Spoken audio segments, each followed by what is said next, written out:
Hello, my name is Benjamin Hart. I'm an American attorney and the Managing Director of Integrity Legal here in Bangkok, Thailand.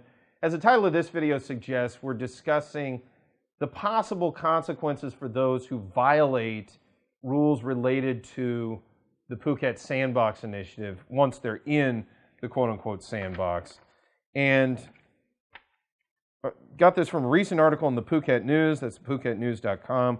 Article is titled, Phuket Officials Issue New Order for Sandbox Tourist Arrivals from July 1. Very insightful article. A lot of information in here. Urge folks who are watching this, if you're interested in this stuff, go ahead and check out the Phuket News article directly.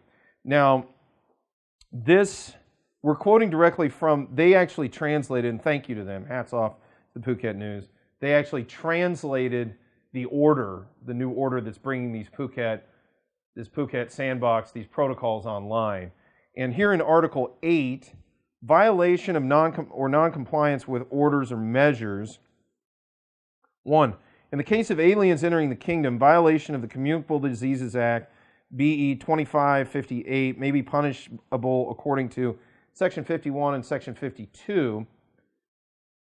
And then violation of the order under the preventative measures for travelers entering the kingdom and the rules of action which the government has specified, such as traveling outside of Phuket before a period of 14 nights or is specified without permission or not cooperating to receive treatment, etc., may be the cause of, and this is probably the key point for most folks, may be the cause of revocation of permission to stay in the kingdom under the Immigration Act, BE 2522, Section 36, and may consider not allowing entry to the kingdom in accordance with the order of the Ministry of Interior number 1/2015, dated 27 November 2015, regarding the prohibition of certain classes of aliens from entering the kingdom. So for foreign nationals, the big one is you can be deported.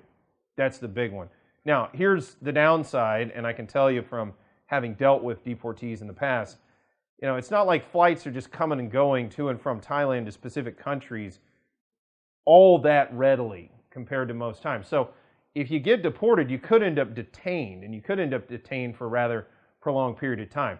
I don't really think anybody that's looking to come in, I think everybody sort of knows the conditions they're going to be coming into Thailand using the Phuket Sandbox. So I'm not sort of blind to the fact that people are aware of what they're dealing with.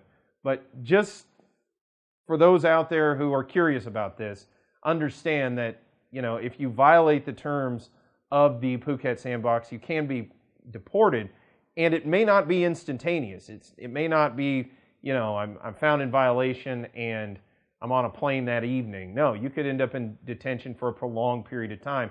And believe me when I say this, immigration detention, no matter where you're at in Thailand, is not a particularly pleasant place to be. So those who are looking to come into Thailand and use the Phuket Sandbox, probably a good idea to follow the rules associated with maintaining one's status in the kingdom during their 2-week period where they need to be in the sandbox in order to meet the requirements to then either, you know, stay under normal under normal sort of conditions, if you will, or leave and come to, you know, different parts of Greater Thailand.